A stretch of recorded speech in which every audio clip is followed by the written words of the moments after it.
Ćao društvo i dobrodošli na moj kanal. Ja sam Nemanja i ovdje delim priče i savjete vezane za selo i seoski život. Ako vas zanima ovakav sadržaj, obavezno kliknite na subscribe i na zvonce kako bi bili obavešteni o najnovijim video snimcima. Hvala vam puno što ste tu, što gledate moje videe i ajmo odmah na današnji video. Pre 7 dana desila mi se nezgoda gdje mi je Đurđe, nažalost, poginula. Izletela je pred auto koji je vozio jako velikom brzinom dok smo mi zatvarali koze i ovce u livadu i ona je izletela, on uopšte nije gledao, nije mario i nažalost na licu mjesta je stradao. Tako da mi sad ostaje Milica, Ljubica i ovo malo je Sofija. Naravno Jarac i ovo Jara koje nije naše. I tu ću morati da nabavim bar još 2 koze jer sam ove godine 2 koze izgubio. Možda bude i 3 jer planiram da povećam stado. Ta Đurđena pogibija nas je baš pogodila. Svima nam je bilo krivo, skoro je 8 godina bila kod nas. Od prvog dana kad se overila pa sve do sad.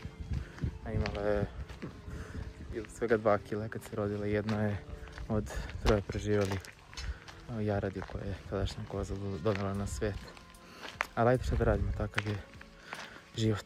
Opet nešto loše se desilo kod mene. Prvo prasad, onda posle toga Đurđe. I nadam se da se takve stvari neće više dešavati, bar ne u ovoj meri. A ovcama smo promenili pašu, pošto je ovdje trava dosta sad bujnija, zelenija, ima je više. Rešili smo da ih ovdje prebacimo. Trebalo bi da su sve sjagnjene, pošto ne vidimo da ovo ni ure neko od njih i ne vidimo da se pare, trebalo bi da se parile sve. Tako da ako je tako, onda već u januaru treba da se jagnje sve. Ovdje malo više od ove kapije, znači ovdje je Đurđa nastradala. Tu se drla kola i tu je poginula. A ovdje su bile baš ovdje preko puta. Ali to je ti sve nemarnost ljudi koji voze automobile, jer to je moglo biti nečije dete vrlo lako, a on ne vjerujem da je i video koga je udario. Prepiruci sam morao na kraju da zatvorimo kavez jer su počeli da jedu jaja i naravno da ne bi bacao resurse na njih, a da nemam dozvrt ništa, stavio sam kavez i morat ću vjerovatno da napravim neki malo veći. Sad ima jedan problem, a to je da im klinovi dosta rastu i da se nekako ne troše. Ja ih grickalicom skinem, trimujem, ali ne vredi, oni se i dalje vraćaju i dalje im nekako prerastaju. Tako da ako imate neki savjet, slobodno mi dajte, ostavite u komentaru dole, jer ja to moram nekako da rešim. Nije mi cilj da svake 2-3 nedelje da im skraćem kljunom. Koliko su danas bile nešto vrednije nego inače. I pošto 3 sat vremena da otkupim jaje. Ovdje imamo 3. Ovdje imamo 6, to je već 9. I idemo u glavni kokošinjac. Tamo bi se trebalo da se nosile. Osim ako se nisu negdje premestili. Da ima jedna, to je 10. Da ima koliko leži.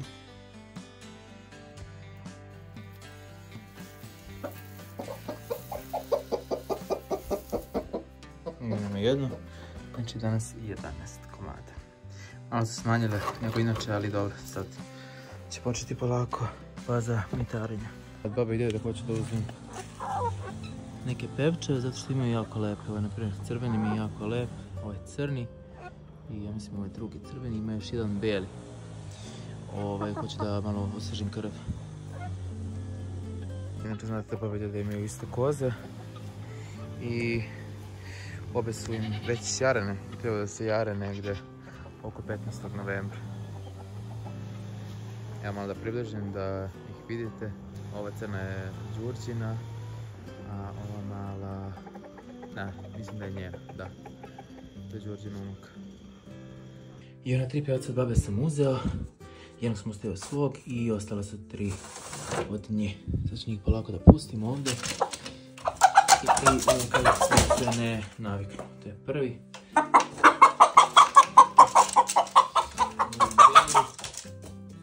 I ove crne. Ubacit ću ovdje kokice, neka bude sa njima, da se naviknu da bi što pre mogli da uđu u kokošinjac sa ostalim kokoškama. Sad sam samo 2 krmače napolju, pošto je ova treća sa presadima odvojena. I one 2 koje su bile su odvojene zajedno sa veprom. Njih više nećemo pariti, jer vepar je sad jalov, a njih 2 su oko 2 mjeseca suprasne. Ova bela je nešto duže od ove crne, pa ćemo onda njih 2, kad bi trebalo da se prase, da odvojimo u svinjac ovdje i tu će se oprasiti i odgajiti prase. Sad će biti dosta hladno i nije bi bilo lepo, a niti sigurno, niti prijatno prasadima da se prase pod vedrim nebom. Tu negdje u šumi bi možda mogla biti jazmina lisica, ako je to ona bijela koja je napala prasad. Mi si sumnjamo da jeste, zato što one kad nešto uhvate, one odmah se daju beg i pobegnu. Dok, na primjer, psi nisu takvi, a krmača bi odbranila prasad. Onda na prvo skičenje praseta skače i već u zimi otvara usta. Pa samim tim brani prasad i verujemo da je to na kraju bila lisica. Možda i šaka. Sad idem samo da provjerim piliće gdje su. Evo ih, ovdje ne petao jedan kako sam doneo.